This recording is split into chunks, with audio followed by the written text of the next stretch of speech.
लखनऊ काकोरी बाज नगर में केंद्रीय शहरी राज्य मंत्री कौशल किशोर ने मोमबत्ती जलाकर शहीदों को किया नमन। इसके साथ साथ जनता को नशामुक्त बनाने के लिए अमर शहीद दिवस पर निकाला जुलूस और जनता को किया जागरूक। उनका नारा था, अमर शहीदों का बलिदान नशा मुक्त हिंदुस्तान। नारा लगाते हुए हजारों की तादाद में लोगों ने बढ़ चढ़ कर हिस्सा लिया।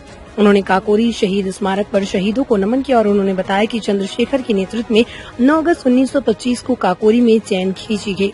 उन्होंने बताया कि यह सरियन केस के नाम से जाना गया। यहाँ पर खजाना लूटने का काम किया गया, जिसमें 5000 कुछ रुपए मिले और यहाँ पर 6 महीने काम चला। उन्होंने बताया कि लखनऊ में जो जीपीओ केस चला और अमर शहीदों को फांसी दी गई। उन्होंने बताया कि जिनमें से डॉक्टर राम प्रसाद बिस्मिल, राजेंद्र प्रसाद लोहरी, ठाकुर रोशन सिंह, इन लोगों को फांसी दी गई। इसके साथ साथ चंद्रशेखर को इलाहाबाद प्रयागराज में चारों तरफ से घेर लिया गया। अंग्रेजों ने ताबड़तोड़ गोली चलाई, जिसमें चंद्रशेखर ने अंग्रेजों को मुंह तोड़ जवाब दिया और उसके बाद देशद्रोहियों के हाथ न मारने के लिए खुद देश के लिए कुर्बान हो गए और अपने हाथों को अपनी गोली मार ली। हम सब काकोरी सहित मंदिर में इकट्ठा हुए हम सब वीर शहीदों को याद करें। जनता को जागरूक करते हुए बताया कि सभी को नशामुक्त भारत बनाना है। सभी को काकोरी शहीद स्मारक में बढ़ चढ़कर शहीदों को याद करने के लिए हिस्सा लेना चाहिए और उनसे प्रेरणा लेनी चाहिए, जिससे आने वाले समय में उनको हम ऐसे ही याद करते हुए। केंद्रीय शहरी राज्य मंत्री कौशल किशोर ने सभी शहीद वीरों को माला पहनाकर उन्हें नमन किया। उनका नारा रहा, अमर शहीदों का बलिदान नशा मुक्त हिंदुस्तान। यूएफटी लाइव टीवी के लिए रामकिशोर यादव की रिपोर्ट। चंद्रशेखर जी के नेतृत्व में ये काकोरी की घटना, यहाँ पर उस समय 5000 कुछ सौ रुपए थे और ये खजाना जो ट्रेन का पैसा आता था उसको लूटने का काम यानी छीन लेने का काम यहाँ पे किया गया और उसमें एक व्यक्ति की मौत भी हुई थी। यहीं पर वो जो उनकी तिजोरी थी तोड़ी गई थी। ये 9 अगस्त 1925 की घटना है।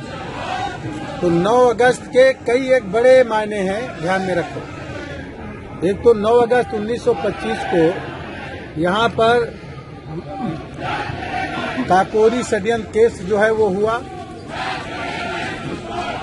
इसके इसी नाम से केस चला और ये केस लखनऊ में जो जीपीओ स्थित है, जो घंटाघर लखनऊ का दिखता है ना, वहाँ का ये घंटाघर नहीं, जीपीओ वाला जो जीपीओ पार्क है जहाँ पर महात्मा गांधी की प्रतिमा लगी है, वहाँ ये केस चला जीपीओ में और वहीं पर इन लोगों की फांसी की सजा सुनाई गई।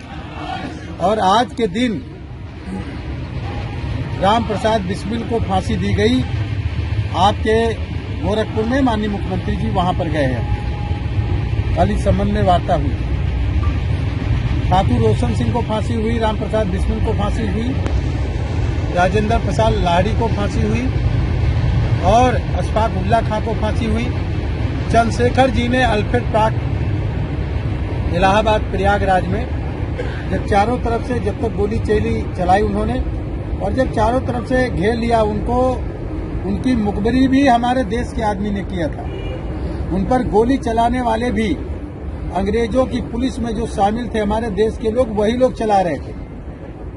तब उन्होंने अपने एक आखिरी गोली ये कह के मार लिया कि उन्होंने कहा था अंग्रेजों के हाथ में जिंदा नहीं जाएंगे और हिंदुस्तान के गद्दार जो अंग्रेजों की पुलिस में शामिल होकर के हिंदुस्तानियों पर गोली चला रहे हैं, उनकी गोली से मरना हम पसंद नहीं करेंगे। कितनी बड़ी बात है।